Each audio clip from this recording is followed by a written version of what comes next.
The first thing you need to understand about Cale Morrow is that he wasn't a hero. He wasn't even particularly interesting by his own admission. He was 34 years old, 6'1", with the kind of face people forget the moment you turn away from them.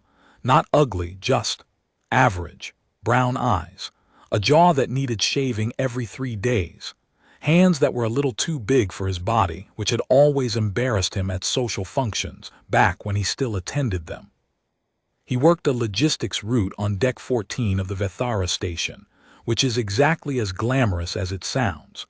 If you've never been to Vethara, picture the inside of a very old shipping container crossed with a small city crossed with a hospital waiting room that never quite smells right. That's Vethara.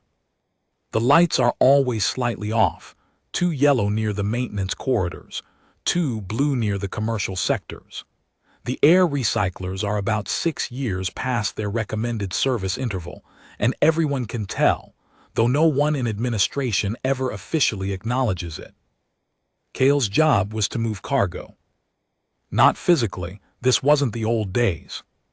He managed the automated freight systems on his section of the deck, which meant sitting in a booth about the size of a large closet, watching holographic manifests scroll past, approving routing decisions, flagging anomalies, occasionally eating lunch at his station, because the break room on Deck 14 was always occupied by the chorus team. And the chorus team had a thing about their space, that Cale had stopped fighting sometime around month 8 of his posting. He'd been on Vethara for 3 years when he first saw her. It was a Tuesday. Station time, not Earth time. Vethara ran on a 26-hour cycle that nobody had ever quite adjusted to, so most of the human staff just quietly suffered through the extra 2 hours like a shared wound nobody talked about. Cale had finished his shift rotation, grabbed his bag from the booth, and was walking the long corridor between Sector F and the transit hub when he noticed something small moving near the base of the ventilation stack at junction 14G. He almost didn't stop. He was tired. His feet hurt.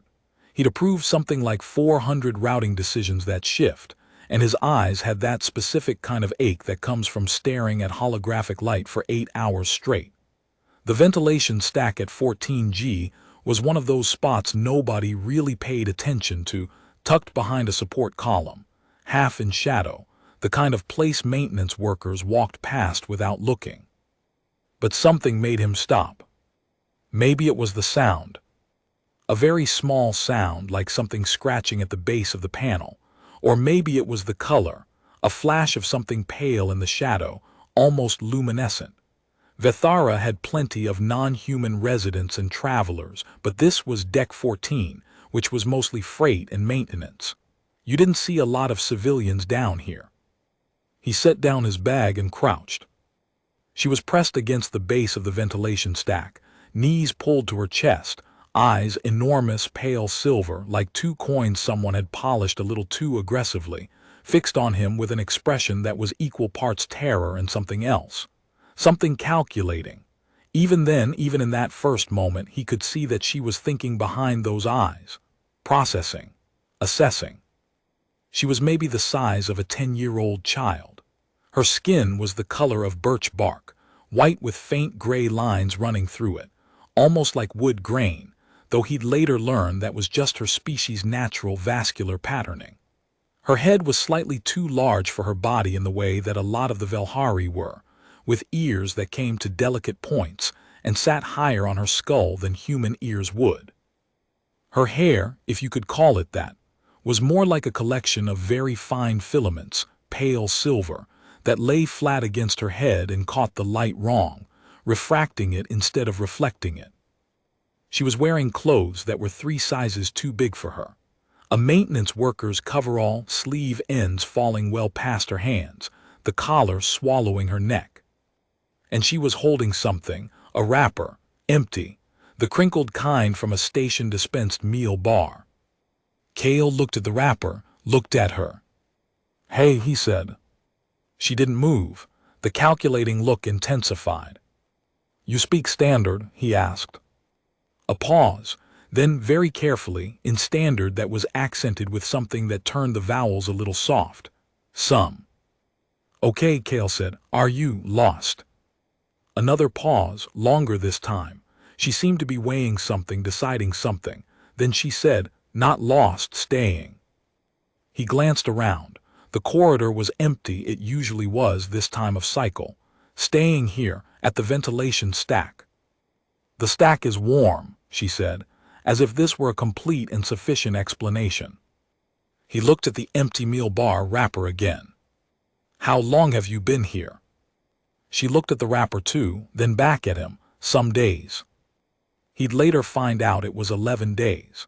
11 days she'd been living in a 12-inch gap between a support column and a ventilation stack on Deck 14 of Vethara Station, surviving on whatever meal bars she could find discarded in the nearby waste chutes.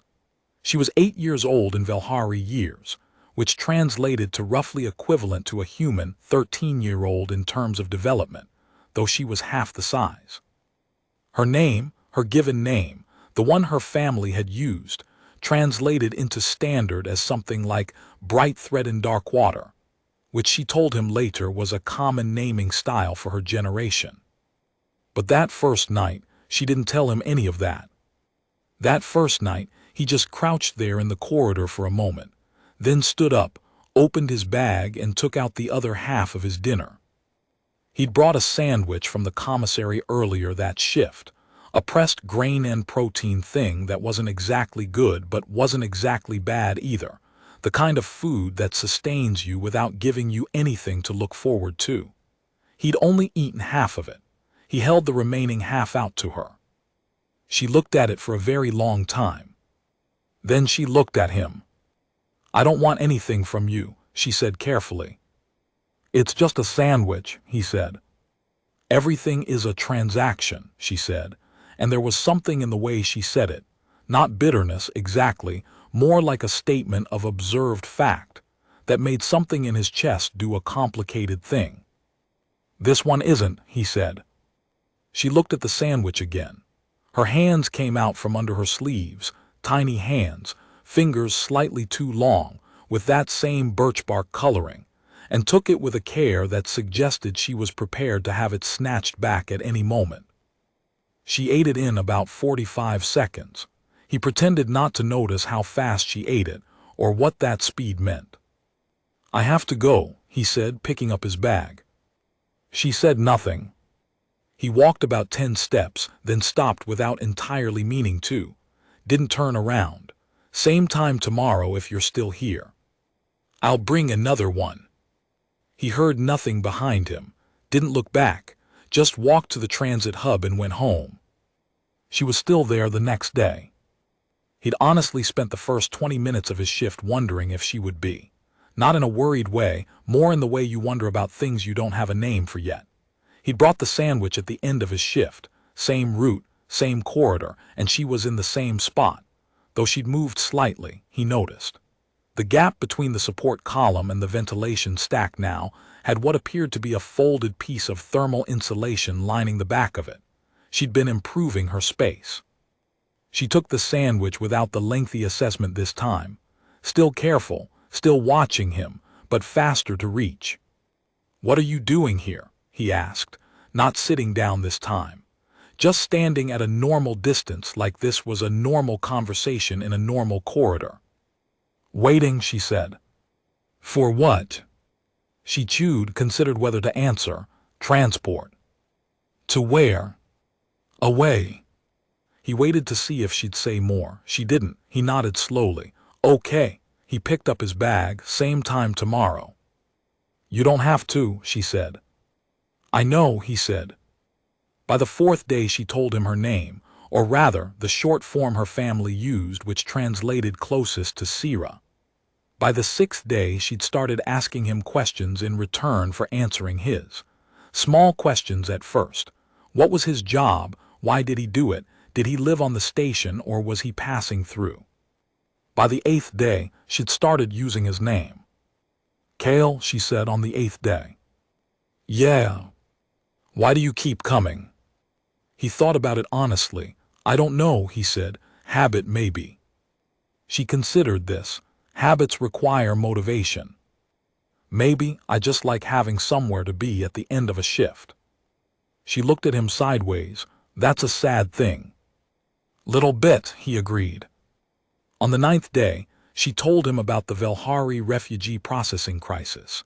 He already knew about it in the vague way most people know about crises that don't directly affect them. The Velhari had been displaced from 3 of their colony systems in the past 2 years, following the Kashan Compact's resource annexation of the Velhari frontier. The result was an enormous population of displaced Velhari trying to navigate an interstellar immigration bureaucracy that had been designed by committee and functioned accordingly. There were processing centers on 6 stations, Vethara included, but the wait times ran to years, not months, and the living conditions in the official processing zones were— She didn't finish that sentence. She just looked away at the wall of the corridor for a moment, and he didn't push. She'd been in the official processing zone, she said. She'd left. Why, he asked. She was quiet for a long moment. Then she said, the things that happen in waiting places when people are afraid and there are not enough guards and too many wanting what is not enough to go around, those things should not happen to children. He didn't ask her to explain. Some things don't need explaining. On the 11th day, he asked her if she wanted to stay somewhere else, somewhere that wasn't a 12-inch gap behind a support column. She looked at him with those silver eyes, really looked at him, that calculating look more intense than usual, and said, "What would you want for that?" "Nothing," he said. "Everything is a transaction," she said again. "Not this one." She was quiet for a long time. Then she said, very carefully, the way you say something you've been rehearsing, "If I come to your space, I will give you my loyalty. That is the Velhari way. I cannot offer you more than I have, but I can offer you that." Kale blinked. "Your loyalty?" "Yes. That's a lot," he said, because even without knowing everything the Velhari meant by it, something in her voice told him it was. "1 sandwich a week," she said, and he realized she was negotiating, setting terms, making sure this was something she could understand and predict. "You give me that, I give you my loyalty. It is fair." He almost smiled, didn't because something told him she'd find it condescending and she'd be right. 1 sandwich a week, he said. Deal. He had a 2-room unit on deck 11. Nothing special, station housing for long-term staff, which meant it was clean, small, and had about as much personality as a blank form. There was a main room with a fold-out table and a narrow window that looked onto an interior atrium, and a sleeping room with a bed and a wall unit, and a bathroom that was the kind of bathroom that made you feel vaguely claustrophobic if you thought about it too much. He set up a sleeping area for her in the main room. It wasn't complicated. A folded thermal mat, a spare blanket from the storage unit, a small pillow that had been living in the closet since he'd moved in. He'd stopped at the commissary on the way home and gotten actual food, not just a sandwich, actual food, the kind that came in a container with multiple components, which cost him about 30 minutes of pay, but he didn't think about that. She stood in the middle of the main room for a long moment, looking at everything, the way someone looks at a space they're not sure is real yet. "This is yours?" she asked. "Ours," he said, because it seemed like the right word, for now. She walked to the narrow window and looked out at the atrium. The atrium had a small hydroponic installation in the center, not impressive, just some green things someone had planted years ago, and that the station continued to water automatically out of a kind of institutional inertia. But it was green. In the middle of all the metal and recycled air, it was green. She looked at it for a long time. "Okay," she said finally, "this is acceptable." He hid the smile in the direction of the kitchen. "Glad you approve." The first week was mostly quiet. She was careful in the way a wild animal is careful in a new space. Not frightened, exactly, but measuring everything, learning the distances between things, figuring out which movements were loud and which were quiet. She slept a lot. He'd later understand that she'd been operating on stress and not enough sleep for weeks, and that the relative safety of having walls and a locked door around her had allowed her system to finally do the crashing it had been postponing. She ate everything he put in front of her methodically without complaint, though she had strong opinions about temperature and texture that she expressed with a directness that he found, honestly, refreshing. Hot things should be hot. Cold things should be cold. Things that were supposed to be crunchy should not be soft. These were not complaints, they were information. She wanted him to know so that next time would be better. On the fourth day of living with him, she asked if she could use his terminal. Sure, he said. What for? Learning, she said. He didn't ask what she was learning. When he checked later, not snooping, just a glance at the recent access logs, she'd been studying standard advanced grammar and Weather and station regulations. Not entertainment, not games. Regulations. On the fifth day, she asked him about his job. Not the casual version, the real version. She wanted to know exactly what his routing system did, what the common failure points were, what the anomaly flags looked like, and what they usually meant. He told her, partly because she asked with a directness that made not answering feel rude, and partly because he'd never had anyone ask before. His coworkers were fine people who collectively had zero interest in the technical details of freight routing. Sierra listened to everything with the focused attention of someone filing it in a specific place in their mind. The anomaly pattern at 14G Junction, she said, when he'd finished. That's a legacy routing conflict from when the station expanded in 2847. The system thinks there are two different endpoints because of how the expansion was logged. It creates a false flag every third cycle. He stared at her. How do you? Weather and station regulations, historical amendments, 2847 expansion appendix, she said. It was in the secondary archive. He'd been manually dismissing that false flag for 2 years. He fixed it the next day. His supervisor was confused about why the standing flag had disappeared. Cale explained it was a legacy conflict. His supervisor stared at him for a moment, said huh, and moved on. That was the extent of it. But when he came home that night and told Sierra that the fix had worked, she did something he hadn't seen her do before. She smiled. It was a small smile, the kind that happens at the corner of the mouth more than anywhere else, and it lasted about 2 seconds and then it was gone. But it was there. Good, she said. You knew that would work, he said. I assessed that it would likely work, she corrected. There's a difference. On the 7th day, exactly 1 week after she'd come to stay, he made her a sandwich. Not the commissary kind.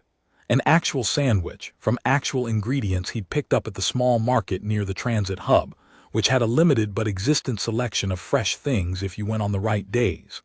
Actual bread, or the closest equivalent Vethara's supply chain could manage, which was a soft grain loaf that was about 70% convincing.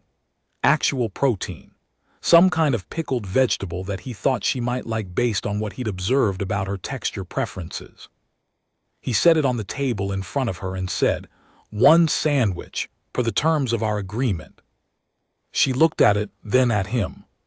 Something moved behind her eyes that he couldn't fully read. This is the agreed payment, she said. Yes. She picked it up carefully, took a bite, chewed it with that focused attention she gave everything. The pickle component is appropriate, she said. High praise, he said. It is, she said without irony. After a moment, still holding the sandwich, she said, I want you to know that my loyalty is not a small thing. Among my people it is, she paused, searching for the word. It is binding. It means that what concerns you concerns me. What threatens you I will stand against. What you need I will work toward. It is not given easily and it is not taken back. He sat down across from her. Sierra, I'm a freight logistics guy. I live in a 2-room station unit. I don't think you need to. I know what you are, she said calmly without cruelty. I also know what you did. They are not the same thing. He didn't have an answer for that. She took another bite of her sandwich. He looked at the table for a moment. Okay, he said finally, I hear you. Good, she said. And that was the end of part one. Or rather, that was the beginning of everything else. Part two, what loyalty looks like. People talk about loyalty like it's a feeling, like it's something warm and reassuring that sits in the chest and makes you feel less alone. And maybe for some people, in some circumstances, it is that. But with Sierra, loyalty looked different. It looked like a 2-page analysis of his maintenance scheduling system, produced while he was sleeping, left on his terminal with a note that said, inefficiencies identified, correction proposals attached, review when convenient.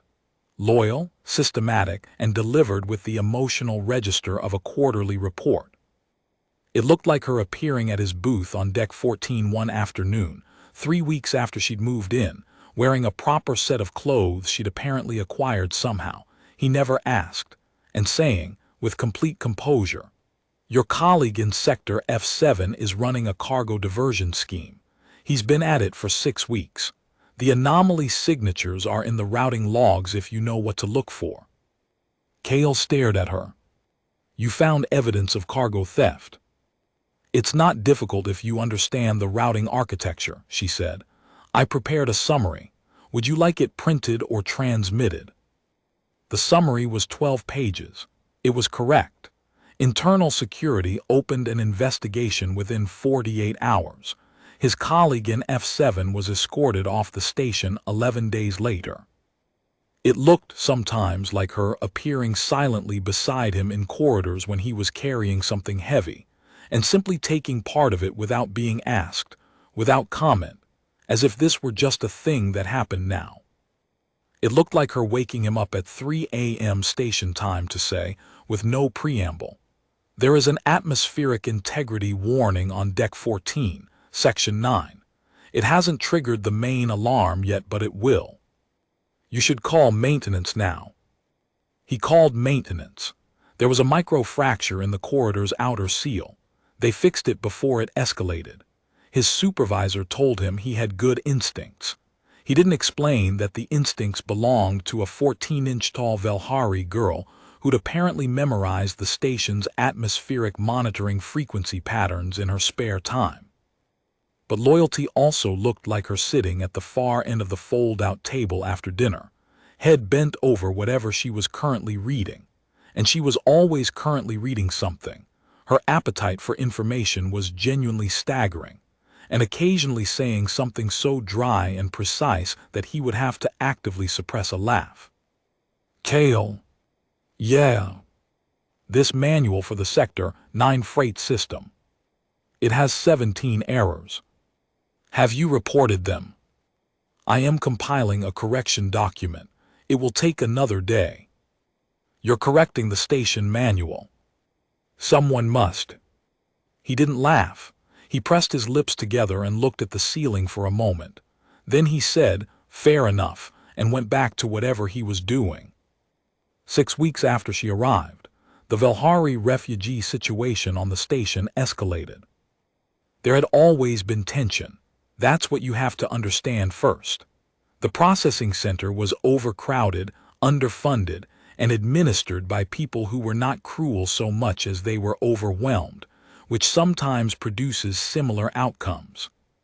The Kashan diplomatic presence on the station had been putting pressure on the administration to expedite certain processing decisions, which in diplomatic language meant move the Velhari through faster or move them off the station entirely. The processing center was running 3 times its intended capacity.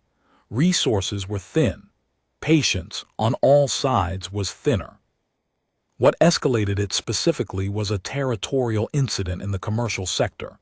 3 Kashan trade attachés, 2 Velhari families, a dispute over queue priority at a transit kiosk that was fundamentally about everything except the transit kiosk. By the time station security arrived, it had moved beyond a dispute. The official station response was a curfew on non-station staff movement between decks after 22:00 station time. The unofficial response, which moved through the Velhari community with the speed of any information traveling through a scared population, was that the Cashinet HFYs had requested expanded processing authority, meaning they wanted a say in who got cleared and who got sent back. Sierra heard this through channels Kale didn't entirely understand. She had a way of knowing things. He'd stopped asking her to explain her information sources, partly because the explanations were technical and extensive, and partly because he'd come to trust the information itself. She came to him the evening after the curfew announcement and stood in the middle of the main room with her hands at her sides and said, "The cache and processing expansion will not be approved." He looked up from his terminal. "How do you know?" "Because I have filed 17 documented procedural objections with the Station Administrative Board, all within the legally required window, and the board cannot legally approve the expansion while procedural objections are pending review." He set down what he was holding. "You filed 17 objections." 17 covers the primary procedural pathways, she said. "It is not excessive." He thought about the 2-page routing analysis, the 12-page cargo theft summary, the 17-error correction document. He thought about the kind of mind that approaches every problem by first identifying all available formal mechanisms, and then systematically deploying them. "When did you have time to do this?" he asked. "The curfew creates additional unsupervised hours," she said. "Right," he paused. "Did it work?" "The expansion is currently suspended pending review," she said. "Review takes a minimum of 40 days under station charter." "So you bought 40 days?" "Minimum 40 days," she said. "The review board is understaffed, and their charter-mandated review timeline is also subject to procedural extension if additional documentation is submitted." He stared at her. "Sierra." "Yes." "Are you going to keep submitting documentation?" She looked at him with those silver eyes. "I will submit whatever documentation is required," she said. This is where the story gets complicated, or maybe where it gets real. Those are sometimes the same thing. Word got out in the Velhari community that someone had filed the objections. It wasn't hard to trace. 17 procedural objections, all perfectly formatted, all filed within the same 4-hour window from a single registered station terminal.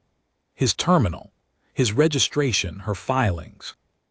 He found out when a Velhari woman appeared at his door. She was older.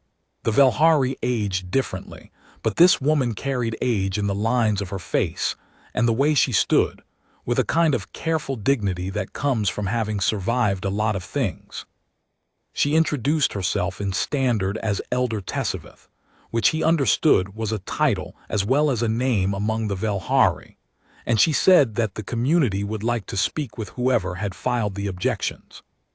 He called Sierra from the main room, and when Sierra came to the door and saw the elder, something happened that he'd never seen before. Sierra was still, completely still, and then slowly she brought her hands up, palms facing outward, fingers spread, in a gesture that clearly meant something significant to both of them. The elder looked at her for a long moment. Then she said something in Velhari that was too fast and too quiet for Kale to follow. Sierra answered also in Velhari, brief, careful. The elder looked at Kale, then at Sierra. Then she did the same gesture, palms out, fingers spread, and it was clearly different coming from her, different weight. Later, after the elder left, he asked Sierra what had been said. "She asked who had given me the authority to act on behalf of the community," Sierra said. "I told her that I had not acted on behalf of the community. I had acted on behalf of my own knowledge of station charter law and my understanding of what was procedurally necessary." "And what did she say to that?" Sierra was quiet for a moment.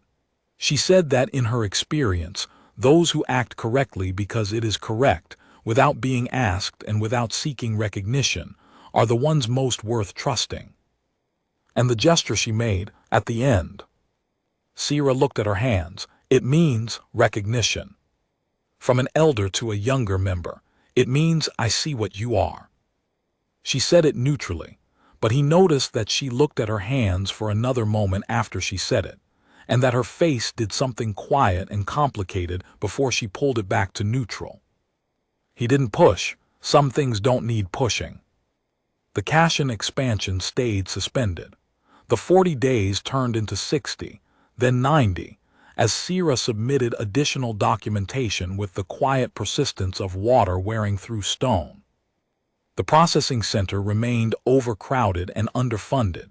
She couldn't fix that. Nobody could without resources the station administration wasn't going to provide. But the threat of expanded Cashin authority over Velhari processing decisions was blunted, delayed, made legally complicated enough that the diplomatic attention eventually redirected itself elsewhere. She never announced this to anyone. She just did it, and then moved on to the next thing she'd identified as needing to be done. But 3 months after she'd come to stay with him, things shifted again. Cale was on his way back from a supply depot run in the lower decks when he rounded a corner in Corridor 12B and found himself facing 3 Cashin trade attachés and 1 security official in Cashin gray. This was not in itself unusual. Cashin personnel moved through Vethara regularly, and 12B was a main thoroughfare. The unusual part was that they were facing him, specifically him, in a way that communicated deliberateness. The one in front was tall, in the way Cashins were tall, which was differently proportioned than human tall, longer in the torso, shorter in the leg, with a neck that sat differently in the shoulders. He wore the trade insignia of a senior attaché, which Cale had learned meant he was more diplomat than trader. He addressed Cale in standard with the particular accent of someone who spoke it as a 3rd or 4th language and was competent but not comfortable. "You are Cale Morrow," the Cashin said. "I am," Cale said, because it didn't seem like a question. "The logistic officer assigned to Deck 14, Sector F." "That's right." The Cashin's expression did something complicated that Cale suspected was their equivalent of a smile, something around the eyes rather than the mouth. "We have become aware," he said, "that your station terminal has been the source of certain administrative filings which have created delays in the processing review process." "I'm not aware of any irregularity in filings from my terminal," Cale said, which was technically accurate from where he was standing, because Sierra had checked everything 3 times and he knew it. "No irregularity," the Cashin agreed pleasantly. No, all entirely proper. That is, in fact, our concern. We simply wish to make clear that ongoing administrative interference in the processing of displaced populations, however technical in form, would not be viewed favorably by the Cashin Trade Commission, with whom this station maintains substantial commercial relationships. Cale held the Cashin's gaze. He was aware of a specific feeling in his chest, not fear exactly, more like the thing before fear, the awareness of a situation that has become real. "I appreciate you making your position clear," he said. "We appreciate your understanding," the Cashin said. Cale picked up his supply bag. "Is there anything else?" "A beat, too." The security official in Cashin gray was looking at him with an expression he recognized from dealing with people who wanted you to understand, without anyone having to say it out loud, that they were the kind of people who could make things difficult. "Nothing else," the senior attaché said. Cale walked past them, around the corner and down the corridor to the transit hub. He maintained a consistent pace. He breathed. He didn't look back. When he got home, Sierra was at the table with her terminal. She looked up when he came in. "You encountered the Cashin delegation," she said. "It wasn't a question." He set down the supply bag. "They were waiting for me." "I know. I saw the corridor camera log." He looked at her. "You're monitoring the station cameras." Selected corridors, yes, she said. I set up an alert for cash and personnel movement patterns 4 days ago. Their behavior suggested escalation was likely. Sira, he stopped, started again. You're 8 years old.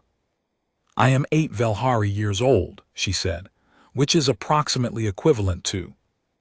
I know. He sat down, ran a hand over his face. They were making a threat, indirect, entirely deniable, but a threat. Yes, she said. To me, because of the filings. To you, she agreed. Because you are the registered station user.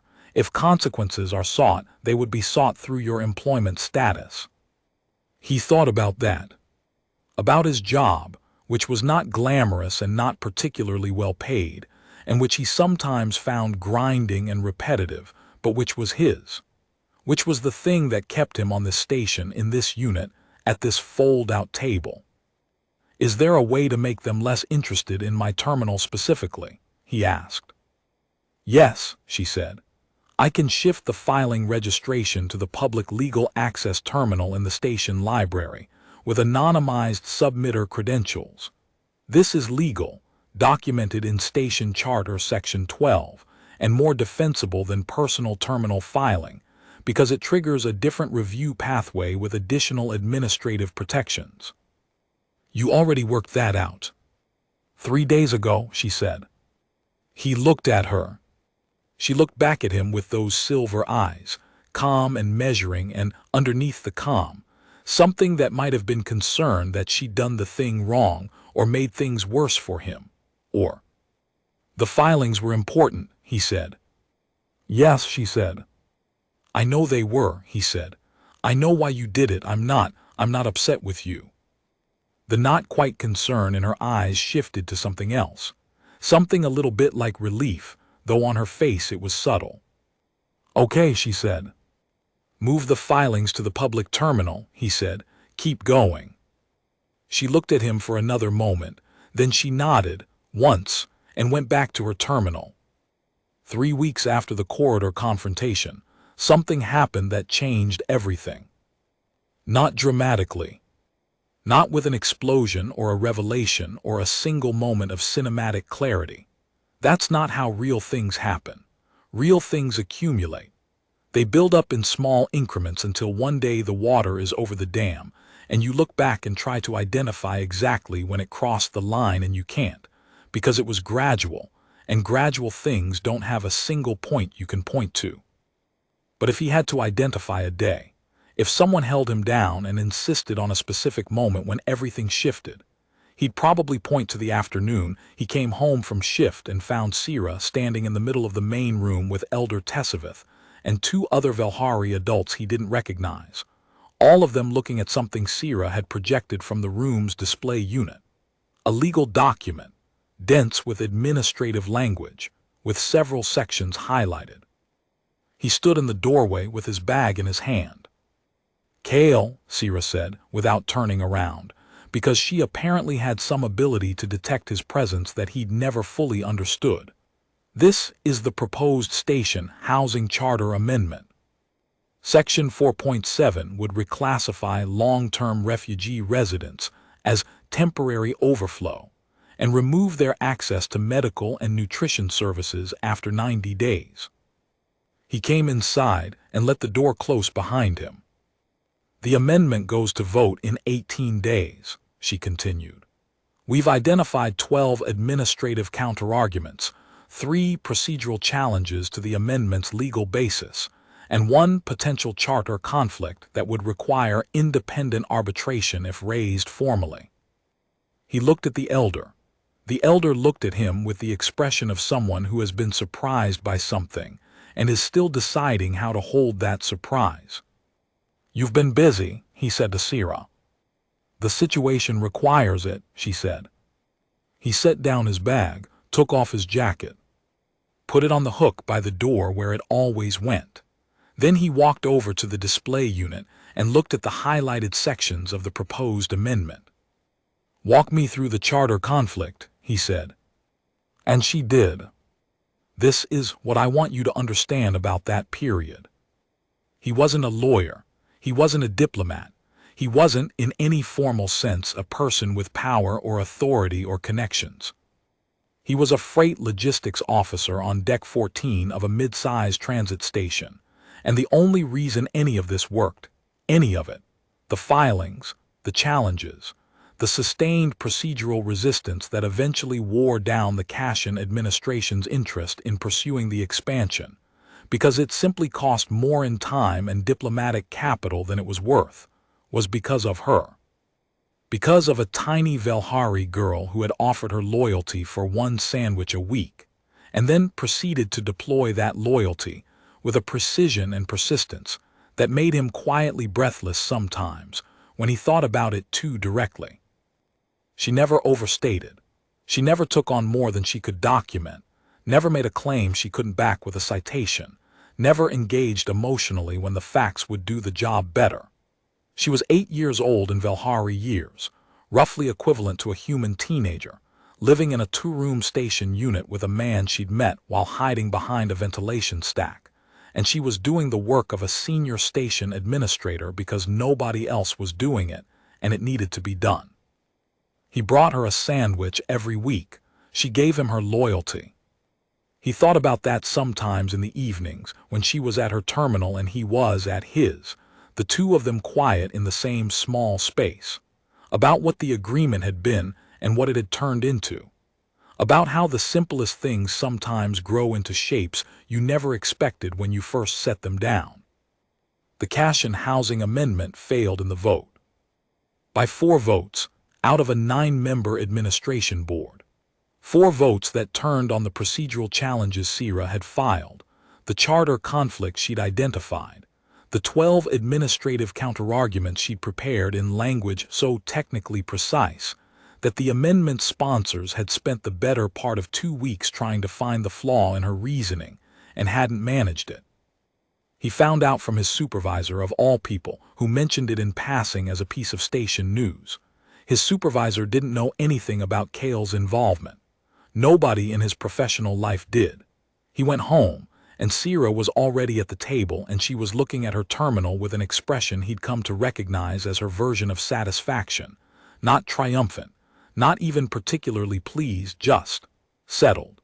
The expression of something being correctly resolved. "You heard," he said. "I had alerts set," she said. He sat down across from her. He thought about saying several things. He said, "Good work." She looked at him. Something moved behind those silver eyes.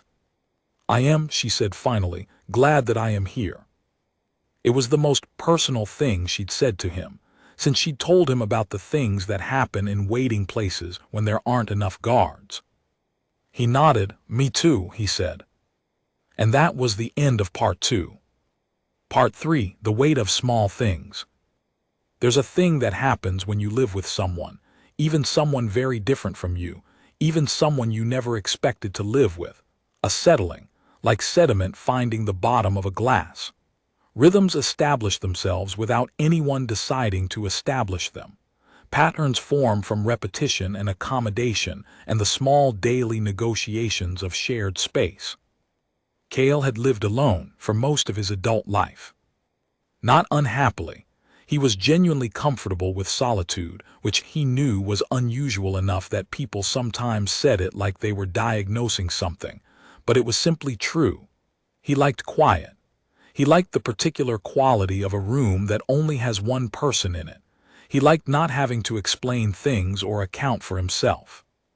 He still liked quiet, but it turned out the quiet in a room with Sierra, and it was a different kind of quiet from the quiet of an empty room, and he found, somewhat to his own surprise, that he preferred the first kind. She moved through spaces efficiently. She didn't take up more room than she needed. She was rarely loud. Occasionally she would read something that produced a sharp exhale that was her version of a laugh, or she would make a sound of technical disgust when she encountered an administrative document with particularly egregious errors, but mostly she was quiet. Her presence was more like a shift in the air of the room than a sound. But you knew she was there, and knowing was different from not knowing. 9 months after she'd come to live with him, her refugee processing case was reviewed. This was, on the surface, good news. Processing case reviews meant the bureaucracy was moving. It meant she was in the system, moving through it, which was the goal. But the specifics of the review were complicated, as specifics usually are. The reviewing officer was a human man named Benedict Sauer, who had been with the station immigration board for 11 years, and who had, by all observable evidence, made peace with his own mediocrity in the way some people do, by making it everyone else's problem. He reviewed Sierra's case with the particular expression of someone looking for reasons to say no before he'd found one yet. Cale sat next to her in the review office because the review policy allowed for a station resident to accompany an applicant as a supporting witness, and he'd filled out the form the moment he'd found out about the review appointment. Sauer looked at Cale when they came in, then at Sierra, then at Cale again. "You're here in support capacity." "That's right," Cale said. "Your relation to the applicant." "Station resident supporting witness, as per the charter." Sauer's expression suggested he'd been hoping for something irregulable. He found nothing. He turned back to Sierra's file. The issues were these. Her initial documentation was incomplete because she'd left the official processing center before completing registration. This created a gap in her administrative record that Sauer seemed inclined to interpret as suspicious rather than as the straightforward consequence of a 13-year-old, Valhari years, fleeing an unsafe environment, which is what it was. He questioned her for 40 minutes.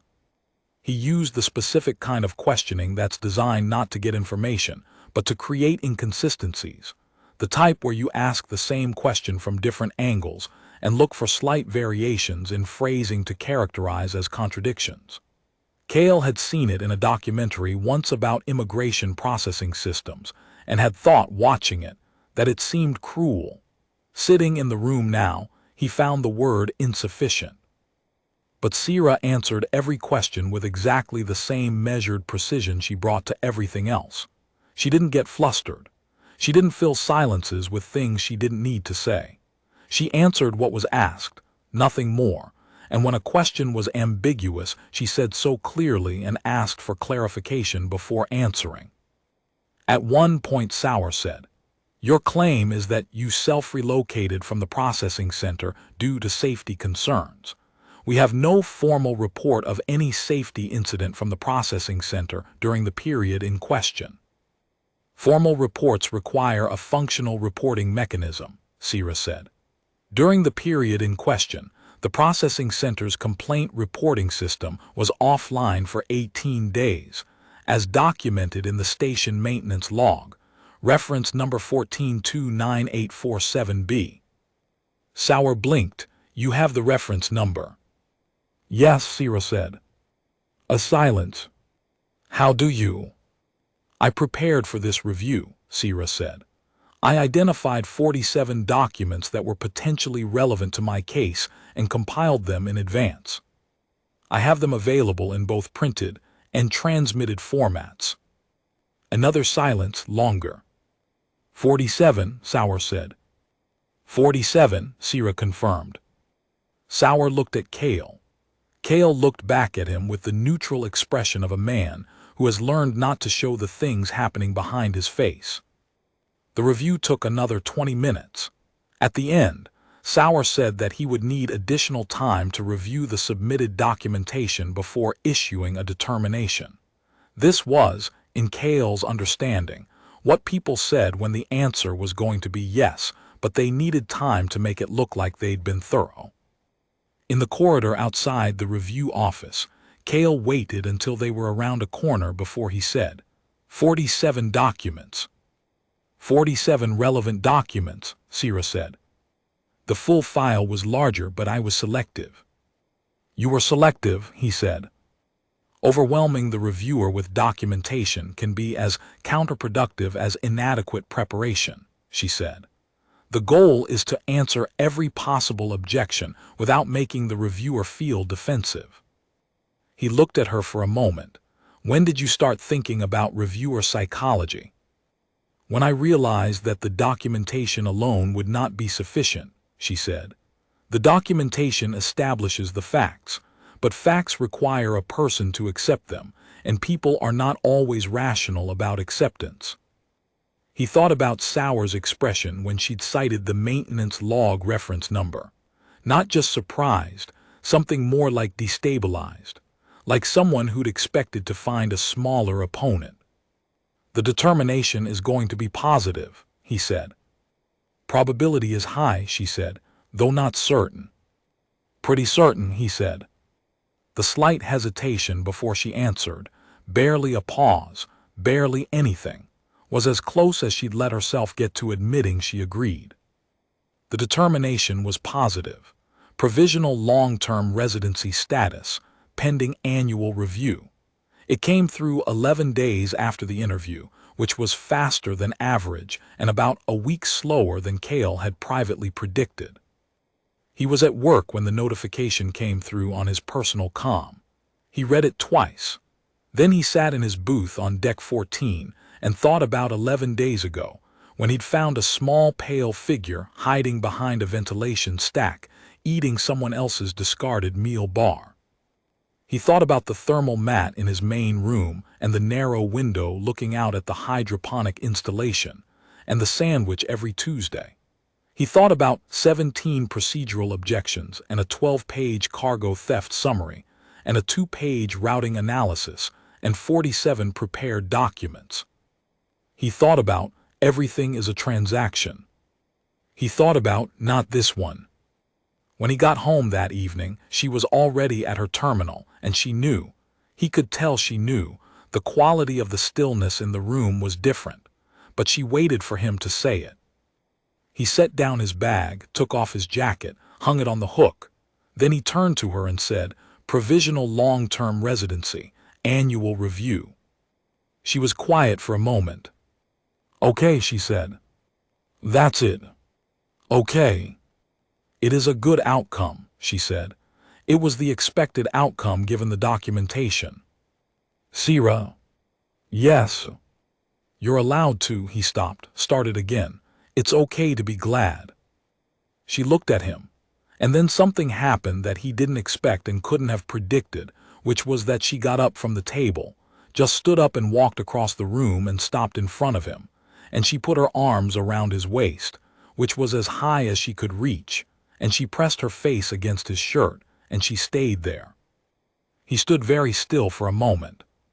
Then he put his hand on her head, on those fine silver filaments that refracted light instead of reflecting it, and he stood with her in the main room of his 2-room station unit, while the air recyclers hummed their slightly wrong hum, and the hydroponic plants grew quietly in the atrium outside the narrow window.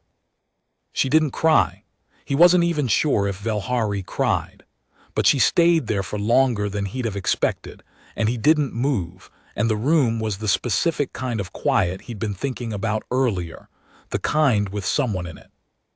Then she stepped back, straightened her sleeves, went back to the table.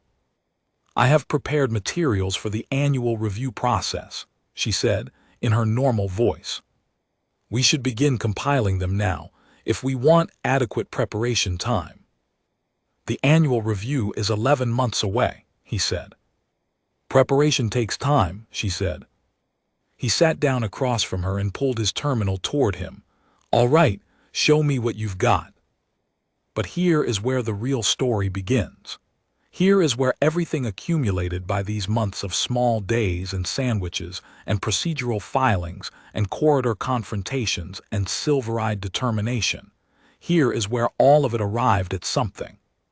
14 months after the day he first found her behind the ventilation stack, Vethara Station experienced what the official reports later called a multilateral security incident, which is administrative language for 3 things happened at once, and the station wasn't prepared for any of them, let alone all 3 together.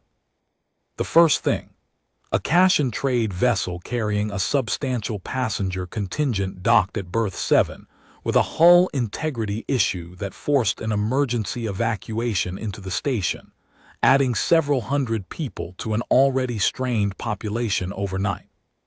The second thing, two separate system failures in the station's main power distribution network, both attributed later to the same aging infrastructure that had been sitting on the deferred maintenance list for 4 years, knocked out environmental control on decks 8 through 14 for 11 hours.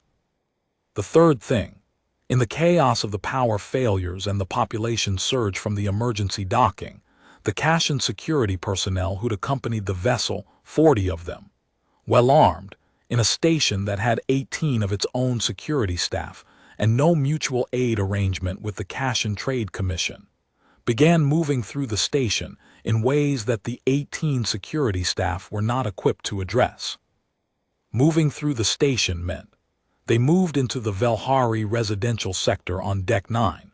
They said they were conducting a passenger accounting sweep, ensuring no Cashin citizens had been displaced or were unaccounted for in the confusion. They said this to the 3 station security officers who showed up to ask what was happening, and the 3 officers called their supervisor, and their supervisor called administration, and administration was currently trying to manage an environmental crisis on 7 decks while processing an emergency docking situation. Nobody in authority had spare attention for Deck 9. But Sierra knew. Cale found out at 1:47 a.m. station time when his comm activated and Sierra's voice said, with complete calm, "Cale, I need you to go to the station administration office on Deck 3. Now, bring your staff badge and your housing registration documentation." He was awake in under a second. What's happened? 40 cash and security personnel are currently in the Velhari residential sector, she said. They have been there for 43 minutes. Station security is occupied with the power failures. The administration office is staffed by a skeleton crew, but they have emergency authority. Where are you? A pause brief, Deck 9. His stomach dropped, Sierra. Go to the administration office, she said. I have already transmitted documentation to the emergency administrator on duty. I need you there in person to witness and to escalate. You are a station staff member. Your presence creates an official record. Sierra, if you're in the residential sector while cash and security is. I know where I am, she said. Go to the administration office, please. He went. He didn't know what was happening on Deck 9 while he was making his way to Deck 3. He tried not to think about it with too much specificity, because specificity was not going to help him walk faster or think more clearly. What he found at the administration office was a single emergency duty administrator, a woman named Priya Chenam who had been on duty for 6 hours and looked like she was about 20 minutes from losing her grip on the situation entirely, surrounded by cascading alerts from the power failures and the emergency docking, with a secondary comm channel open to station security. He walked in with his badge and his documentation and said, I'm Cale Morrow, Staff ID 7741F, Deck 14 Logistics. I have documentation concerning an unauthorized security operation currently underway on Deck 9. The documentation was transmitted to this office approximately 20 minutes ago from a registered station resident. Priya Chenam looked at him. The Velhari sector notification. Yes. I haven't had time to, the power alerts. I understand, he said. I'm here as the physical witness on record. Can I help you review it now? She looked at him for another second. Then she pulled the transmitted documentation up on her secondary screen and turned it toward him. It was, in its own way, a masterpiece. Sierra had transmitted, in the 43 minutes since she'd first seen the cash and security personnel enter the residential sector, a time-stamped camera log of their entry, an accounting of the personnel count, the specific charter provisions that govern security operations by non-station personnel on station decks, the mutual aid agreement, or rather, the lack of one, between Vethara Station and the Cash and Trade Commission, 3 prior documented instances of cash and security, overreach on other stations in the quadrant that had resulted in formal censure proceedings, and a pre-written formal protest document that needed only Priya Chenam's administrator authorization code to be filed with the interstation legal coordination body. All of it time-stamped, all of it cited, all of it organized with the same quiet, relentless precision that Sira brought to every document she'd ever handed him. "She did this," Priya Chenam said, reading. "She did this," Kale confirmed. "In 43 minutes. She probably started earlier," he said.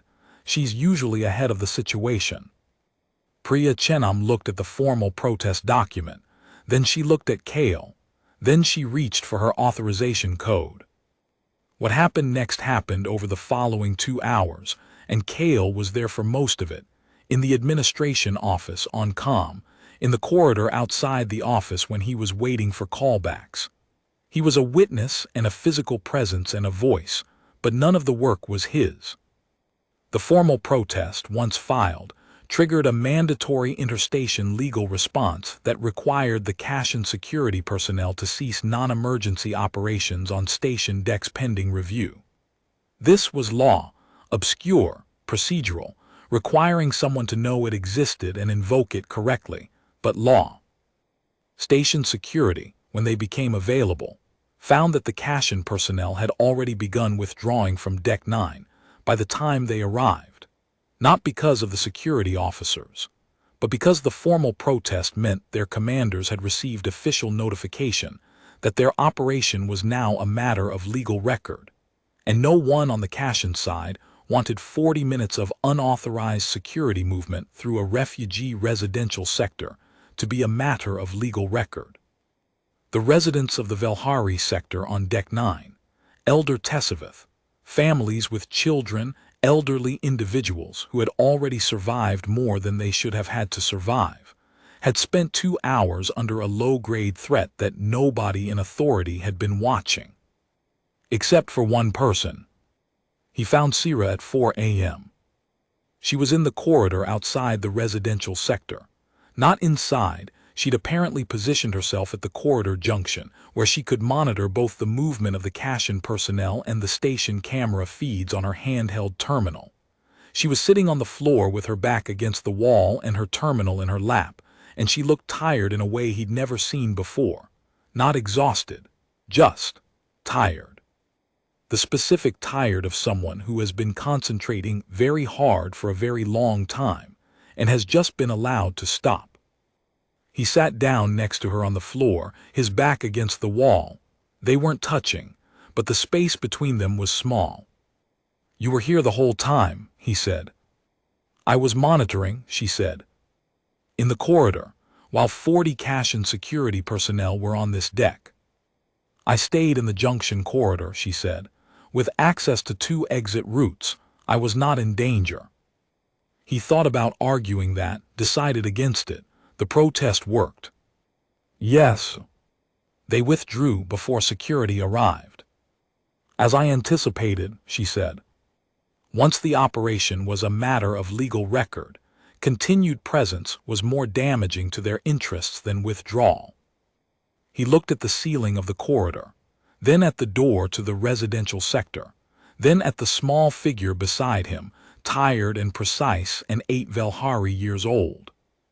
"Sira," he said. "Yes." "Why were you here, specifically here? You could have filed everything from the unit."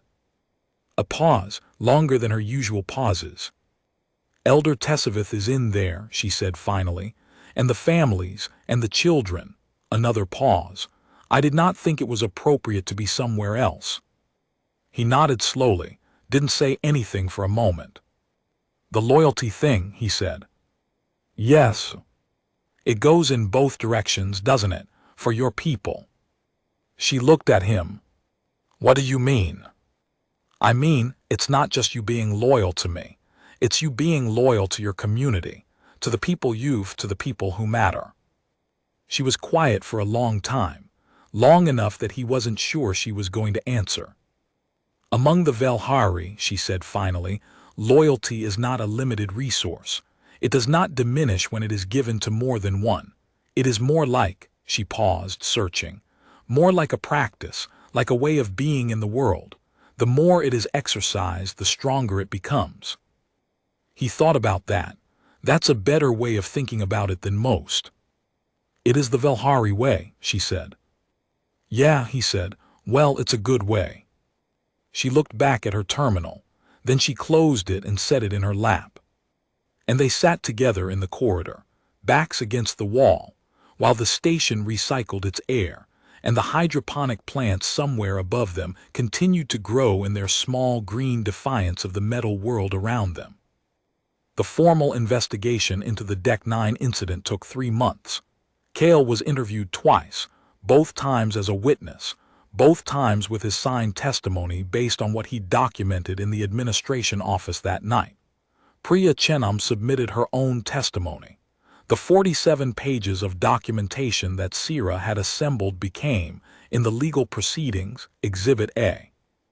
The Cash and Trade Commission issued a formal statement expressing regret for any appearance of overreach, which is what formal statements look like when you've been caught doing something you'd rather not have be a matter of public record. No individual Cash-in personnel were censured. That wasn't going to happen. It was never going to happen. But the Interstation Legal Coordination Body issued new procedural guidelines for security operations by commercial entities on civilian stations. Small, procedural, barely noticed by most people. But the next time, and there would be a next time because there is always a next time, there would be a formal mechanism already in place. A path through the system that had been cut by someone who understood that systems respond to what has already been recorded. Sira was not mentioned by name in any of the official proceedings because she hadn't been involved officially. She'd acted through the station's legal structures, using registered terminals, filing through proper channels, and she'd done it in a way that put the formal record in Priya Chenam's hands, not her own. She explained this to him when he asked, 6 weeks after the investigation concluded. You kept yourself out of it deliberately, he said. I am a provisional resident, she said. My documentation status is still developing. My involvement as a named party in an interstellar legal proceeding could complicate future review cycles. The goal was the outcome, not the credit. He looked at her. You're 13 years old. Approximately equivalent to a human. I know, he said. I know, he stopped, started again. Sometimes I forget that this is all, that you're doing all of this while also just being a kid who needed somewhere to sleep and a sandwich once a week. She looked at him for a long moment. I am not just doing this, she said. I am also learning, and eating, and reading, and watching your terrible taste in entertainment programs without comment. My entertainment programs are fine. They are not fine, she said, but I have been loyal, and loyalty includes tolerance. He laughed, a real laugh, the kind that happens before you decide whether to laugh. It lasted about 3 seconds, and she watched it with those silver eyes, and at the end of it she did the small corner-of-the-mouth thing that was her smile. 1 sandwich a week, he said. Per the agreed terms, she said. Yeah. He looked at the table at the terminal, at the narrow window with the hydroponic plants beyond it. I think I'm getting the better deal. She considered this. The terms were fair, she said. Both parties have received value. Sure, he said, but I think the value has been a little uneven. She was quiet for a moment. Then she said, when I was behind the ventilation stack, before you came, I had calculated that I could sustain myself for approximately another 4 days before my situation became critical. I had identified possible options. None of them were good. She stopped. You stopped. You didn't have to stop. Nothing required you to stop. He didn't say anything. The sandwich was not small, she said. Do not think of it as small. He looked at the table. Something was happening in his chest that he didn't have a precise word for. Okay, he said. Good, she said. And she went back to her terminal, and he went back to his, and the room settled into its specific quiet, the kind with someone in it.